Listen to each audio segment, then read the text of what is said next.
تم باہر سے آ کر ہمیں بتا رہے ہو. میں نے عرض کیا کہ لوگ سمجھتے ہیں کہ اتباع سنت یہ تو علماء اور بڑے لوگ اور اللہ والے اولیاء اللہ. نہیں، ایسا نہیں ہے.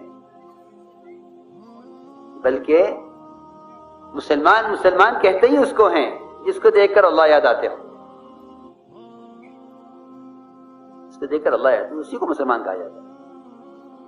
حضور اکرم صلی اللہ علیہ وسلم نے اپنے صحابہ کو غیروں کے طریقوں سے اتنا دور رکھا تھا، فرمایا لا تترعان آراہما، کہ تم غیروں کے طریقوں سے اتنا دور رہنا کہ ایک دوسرے کی آگ نظر نہ آئے. حالانکہ آپ جانتے ہیں کہ آگ بہت دور سے چمک جاتی ہے. تو سورج جو چمک رہا ہے کروڑوں میل سے، یہ اپنی تپش کی وجہ سے، اپنی آگ کی وجہ سے آگ دور سے نظر آتی ہے. آپ نے غیروں کے طریقوں سے دوری کی مثال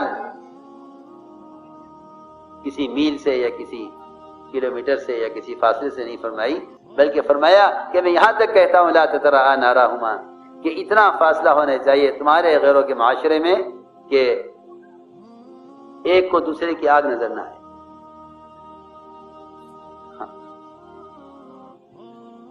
تو میں نے عرض کیا کہ لوگوں نے ایک درمیانی راستہ بنایا ہے،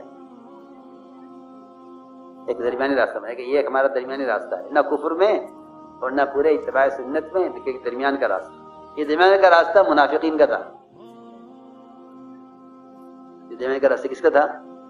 جی ہاں، یہ درمیان کا راستہ منافقین. قرآن نے منافقین کی جو پہچان کی ہے وہ اسی سے کی. وَمِنَ النَّاسِ مَن يَعْبُدُ اللَّهَ عَلَىٰ حَرْفٍ، کہ یہ نہ پورے کفر میں نہ اسلام میں، انہوں نے درمیان کے ایک راستہ نکالا ہے. اگر دیکھتے ہیں حالات مسلمانوں کے بہتر ہیں تو ادھر ہو جاتے ہیں، اور دیکھتے ہیں کہ حالات مسلمانوں کے خراب ہیں تو پلٹ کر کفر کی طرف ہو جاتے ہیں. میں نے عرض کیا کہ اللہ تعالیٰ نے وعدہ کمال دین پر کیا ہے، ادخلوا فی السلم کافہ، اسلام میں پورے داخل ہو جاؤ. اسلام میں پورے داخل ہو. اسلام صرف فرائض کا نام نہیں ہے، بلکہ عبادت ہے، اور عبادت دین کے تمام شعبوں کا احاطہ کیے ہوئے ہے. عبادت صرف نماز پڑھنے کو نہیں کہتے، بلکہ امام غزالی نے جو عبادت گنوائی ہیں وہ 10 چیزیں گنوائی ہیں عبادت، جس میں دعوت بھی ہے، تجارت بھی ہے، سنتوں کا اہتمام بھی ہے، پڑوسی کے حقوق بھی ہیں، اور اسلام کے فرائض بھی ہیں. یہاں اس سب کو 10 چیزوں کو عبادت فرمایا ہے.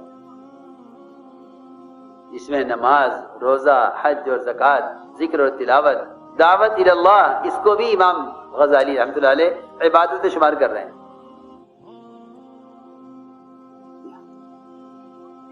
اور تجارت اور اتباع سنت اور پڑوسیوں کا حقوق،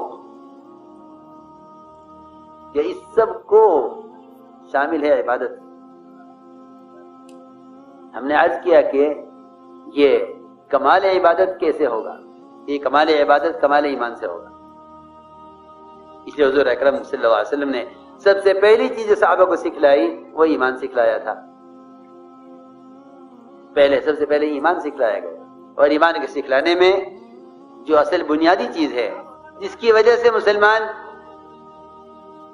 حالات میں حکم پر قائم رہتا ہے، وہ سب سے پہلی بنیادی بات یہ ہے کہ ان کے یقین کو کائنات کے ظاہر نقشوں سے ہٹایا. اس لیے کہ جو لوگ کائنات کو اصل سمجھ لیتے ہیں وہ احکام کو ضائع کر دیتے ہیں.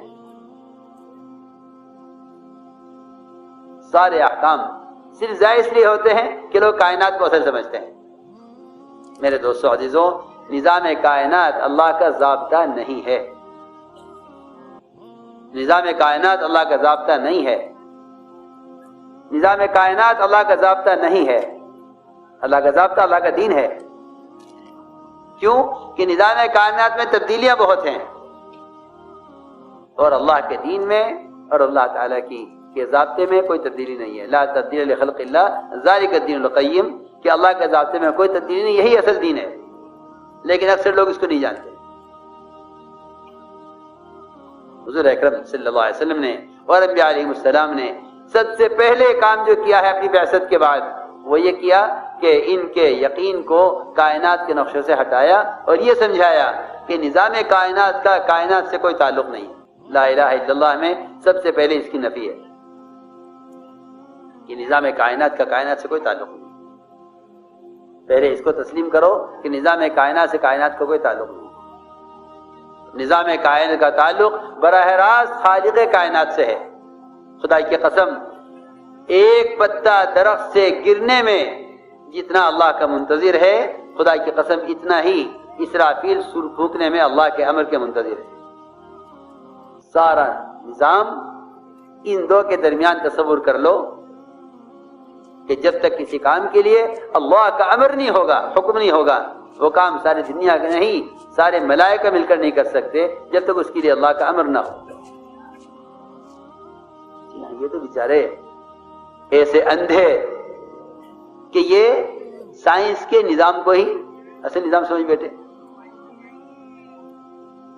جی ہاں، سائنس کے جہل کو سائنس کے علم کہتے ہیں، جس کی انتہا جہد دجال پر ہونی ہے، جس کے ابتدا میں بھی عیسیٰ علیہ السلام آئے، انتہا میں بھی عیسیٰ علیہ السلام آئیں گے۔ یہ اس کائنات کے نظام پر کائنات کے نظام کو پر اپنا مدار لے کر چل رہے ہیں کہ یہ ہماری حیات کا مدار اس پر ہے۔ سوچو، نظام کائنات کا خدا کی قسم کائنات سے کوئی تعلق نہیں۔